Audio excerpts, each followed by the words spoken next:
Graça e paz da parte de Deus, o nosso Pai, com cada um de vocês, nessa manhã, desse terceiro domingo no Advento, nesse dia que é especial para nós também, porque hoje à noite nós teremos o nosso programa de Natal.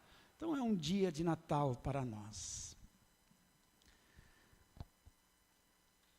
Vocês já fizeram alguma promessa alguma vez?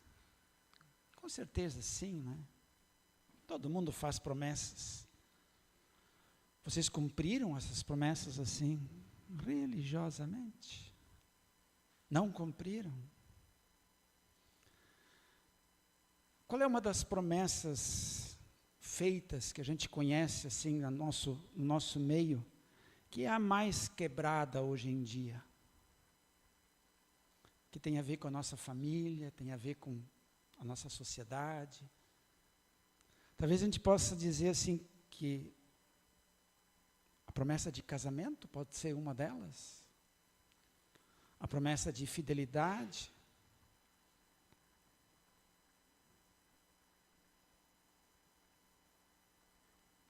Por mais que nós entendamos que é preciso honrar o cumprimento de promessas, a nossa realidade humana, ela não corrobora para isso. Ela não nos ajuda para que sejamos verdadeiros cumpridores da promessa e de promessas. Porque nós somos, na verdade, quebradores de promessas. E por mais que a palavra de Deus nos oriente no sentido da gente só fazer promessas que efetivamente que a gente consiga cumprir, nós continuamos fazendo promessas e não cumprindo promessas, ou descumprindo as promessas, ou talvez até duvidando das promessas. Vocês sabem que tem dois textos bíblicos, um de Eclesiastes e um de Provérbios, que fala na questão do voto, que é a promessa, e que chama a atenção para a gente no cuidado de cumprir ou de fazer a promessa. Por exemplo, Provérbios vai dizer assim, é uma armadilha dizer precipitadamente, isto é santo, e só refletir depois de fazer o voto. Chama a atenção, diz, cuidado, analisa bem, antes de fazer a promessa. Eclesiastes fala disso. No capítulo 5, ela vai dizer assim, que a sua boca não se precipite, nem apresse o seu coração em pronunciar uma palavra diante de Deus. Porque Deus está nos céus e você aqui na terra. Portanto, sejam poucas as suas palavras, porque das muitas preocupações vêm os sonhos. E do muito falar, palavras tolas. Quando você fizer algum voto a Deus, não demore a cumpri-lo, pois Ele não se agrada de tolos. Cumpra o voto que você faz. Por mais dura que essa palavra possa ser, e por mais votos responsáveis que nós fazemos, nós continuamos quebrando os votos. E até duvidando deles muitas vezes. João Batista, o precursor, o preparador do caminho para a chegada do Salvador Jesus, do Messias prometido, está preso. E parece que ele tem dúvidas sobre uma promessa que ele conhecia muito bem. E promessa que era justamente a razão do seu ministério.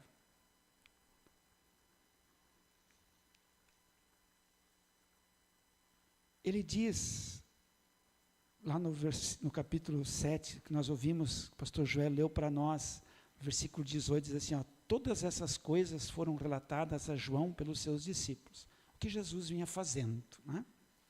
Tudo que Jesus fazia foi dito para eles, faz isso, faz aquilo.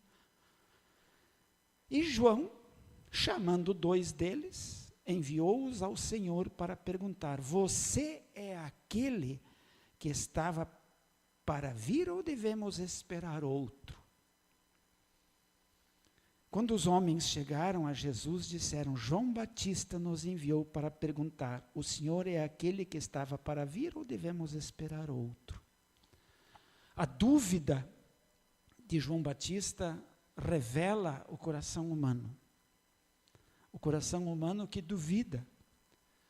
O coração humano que também tem dificuldades de cumprir suas promessas. Jesus, na verdade, não vai responder para João dizendo: sim, eu sou o cara que era para vir. Ele não diz isso. Mas ele diz aos discípulos de Jesus: digam a João, ou contem para João o que eu estou fazendo.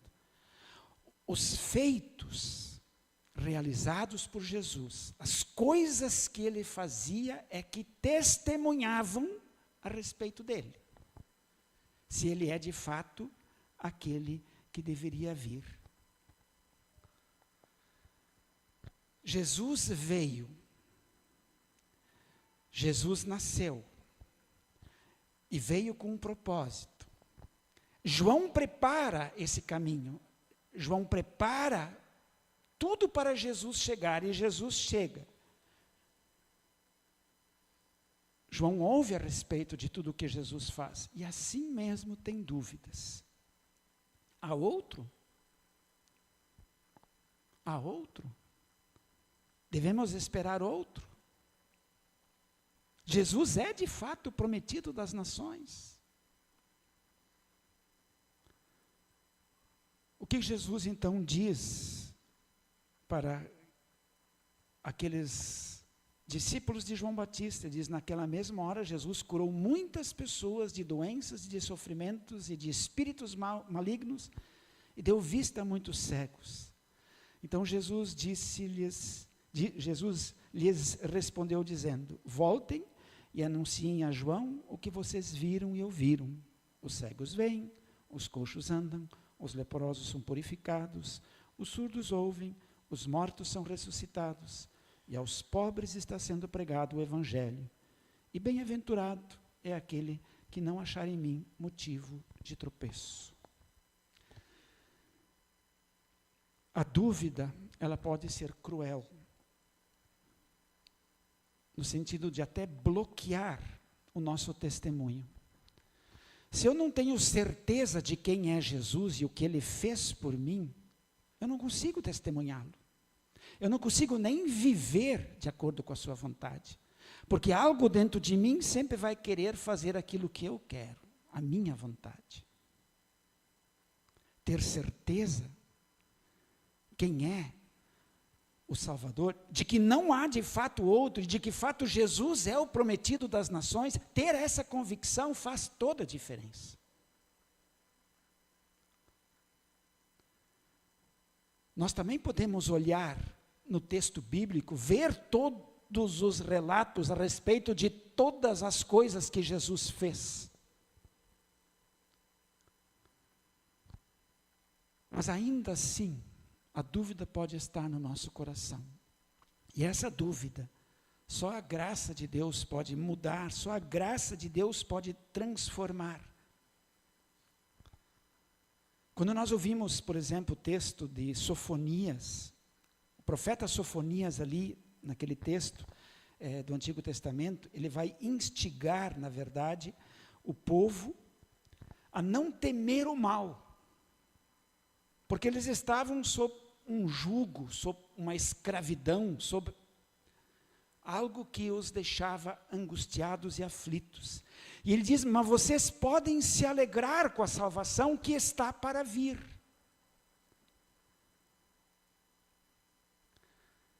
Talvez a dúvida nos faça ser muito mais como Tomé, que queria provar se Jesus era de fato Jesus, do que nos dar a verdadeira paz que nós precisamos para poder viver como filhos de Deus. O mundo pode nos impedir de testemunhar o amor e a misericórdia de Deus. Mas o que Jesus é e faz continua sendo para nós essa única e verdadeira esperança. Não há dúvidas. O texto diz, por exemplo, no versículo 15 de Sofonias, o Senhor retirou as ameaças que eram contra vocês e afastou os seus inimigos. Qual é a ameaça que tem contra nós? A ameaça que havia contra o povo lá era aquela escravidão, aquela condenação, aquela morte iminente que eles tinham. Qual é a ameaça que tem contra nós? É a condenação por causa dos nossos pecados. Deus, o Senhor, retira de sobre nós as sentenças. E como Ele faz isso? Com o seu amoroso e gracioso perdão. A sentença que era contra nós de condenação é tirada de cima de nós com a morte de Cristo na cruz. E diz, aqui está o pagamento. Esse é o preço pago pela minha salvação. Ele tira de sobre nós. E Ele diz, e afastou os inimigos. Quem são os nossos inimigos? Os inimigos do povo de Deus eram, quem sabe, os babilônios, os outros povos que estavam à volta deles, povos pagãos com seus deuses e suas crenças e seus cultos. Mas quem são os nossos inimigos? Nós temos 3 grandes inimigos: o diabo, o mundo e a nossa própria natureza, a carne. Ninguém vence o diabo. Nem ouse tentar lutar contra ele. Ninguém vence. Mas Jesus venceu. Ele vence e diz, essa vitória eu te dou ela. É tua, meu filho. E eu tenho essa vitória, você tem essa vitória. Então, o nosso inimigo está vencido. O mundo é o nosso outro inimigo. Também ninguém vence o mundo. Mas Jesus vence o mundo por nós. E nós temos o terceiro inimigo, que somos nós mesmos. E sozinhos, nós também não vencemos a nós próprios. O que Jesus faz na cruz, o perdão que Ele nos dá, é uma vitória sobre esses 3 inimigos. Por isso Ele tira de sobre nós a sentença e vence, afasta de nós os inimigos. E aí Ele diz ali, você não precisa mais temer nenhum mal. Eu posso ter essa convicção de que não há outro, porque Jesus é o prometido das nações. A promessa que é feita para nós, que o profeta Sofonias também nos diz, o Senhor seu Deus está no meio de você, poderoso para salvar.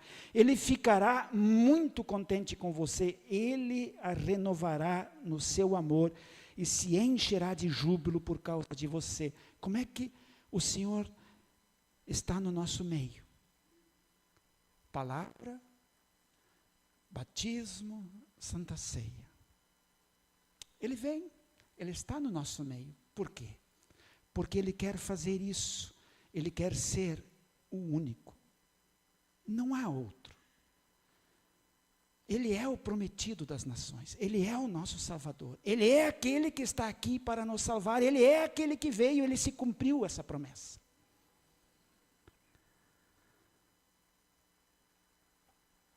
Martinho Lutero, falando desse versículo 17, ele diz assim, para os justos ocorre que o Senhor permite que sejam atacados, molestados de diversas maneiras e atormentados por muitos males, de forma que sejam conformados ao seu rei. A isso ele ainda acrescenta o sentimento de alegria, de segurança do coração, de forma que todas as coisas fiquem mais suaves, para que nada possa separá-los do amor de Deus. E aí ele cita Romanos 8, quando ele diz, e aos que predestinou, a esses também chamou. E aos que chamou, a esses também justificou. E aos que justificou, a esses também glorificou. Ele está falando de nós, de cada um de nós, daqueles que creem, que receberam a fé salvadora no dia do batismo, e que têm essa fé presente no dia a dia, alimentada na palavra, alimentada no corpo e no sangue de Cristo, e que todos os dias sabem que não há outro. Jesus é o prometido das nações. Quando o apóstolo Paulo, na carta aos Filipenses, ele pede para aquela igreja se alegrar no meio das aflições e das angústias. Ele chama a todos para que se alegrem e sejam moderados. Isso não é uma ilusão. Isso não está afirmado no sentimento humano, mas isso está ancorado no Senhor. O apóstolo lhe vai dizer: alegrem-se sempre no Senhor. Outra vez digo, alegrem-se. A alegria não é natural em nós, mas é uma alegria que se firma naquilo que Jesus fez por nós. Porque não há outro. Jesus é o prometido das nações. Nós somos chamados, independentemente das circunstâncias, de angústia, aflição, de dor, de medo, de doença, enfim, do que você pode imaginar, a nos alegrarmos. Não nisso, não no que está à nossa volta, não no que nos oprime, nos castiga ou nos faz sofrer, mas nos alegrar ali,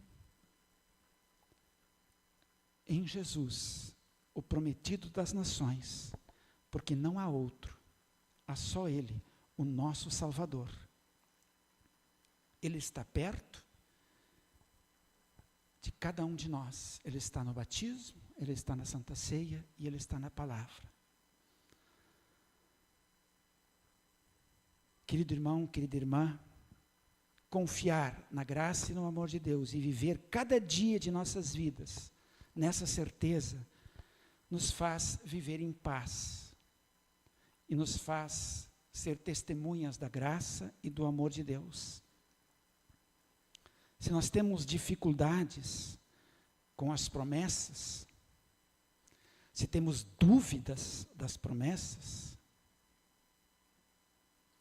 quer talvez por não conseguir fazer promessas, ou talvez por não cumprir promessas, ou porque achar que promessas são muito exageradas, nós temos uma promessa que é verdadeira, que é certeira, que é plenamente real,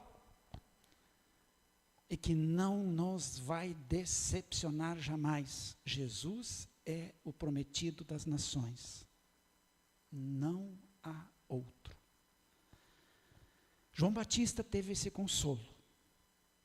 Mesmo preso, prestes a ser morto, mesmo duvidando, ele pôde ter esse consolo, porque o prometido das nações estava ali. O povo, no tempo de Sofonias, teve esse consolo, porque o Senhor estava no meio deles. Eu e você podemos ter esse consolo, porque Jesus está no nosso meio. Jesus é o prometido das nações, não há outro. Eu quero concluir com uma palavra do Salmo que nós ouvimos, quando ele diz, por exemplo, essas palavras maravilhosas de graça e perdão. Ele diz: perdoaste a iniquidade do teu povo, encobriste todos os seus pecados. Isso é o que acontece ali na cruz. A tua indignação reprimiste a toda, do furor da tua ira te desviaste. Deus se afasta, Ele não quer nos castigar, Ele tem amor pelos seus filhos, tem amor por cada um de nós. Deus não é carrasco, Ele não está com um chinelo na mão, um pau na mão, uma vara na mão, não, Ele abraça, Ele nos ama incondicionalmente, ao ponto de sangrar seu filho na cruz, por mim, por você. E aí ele diz: restabelece-nos, ó Deus, da nossa salvação, e retira de sobre nós a tua ira. próxima está a salvação dos que o temem, para que a glória habite em nossa terra. Olha só que poesia bonita, ele diz aqui, ó, a graça e a verdade se encontraram, a justiça e a paz se beijaram. Isso só é possível porque Jesus é o prometido das nações e não há outro. Diz, da terra brota a verdade, dos céus a justiça baixa o seu olhar. Também o Senhor dará o que é bom, a nossa terra produzirá o seu fruto, bênçãos sobre bênçãos. A justiça irá diante do Senhor, cujas pegadas Ele transforma em caminhos. Qual é a justiça de Deus para nós? Se cumpre na cruz, se chama perdão dos pecados. Esse é o caminho. Jesus diz, eu sou o caminho, a verdade e a vida, e ninguém vem ao Pai senão por mim. Vamos andar nesse caminho. Jesus, o prometido das nações, não há outro. É só Ele, o nosso Salvador. Amém.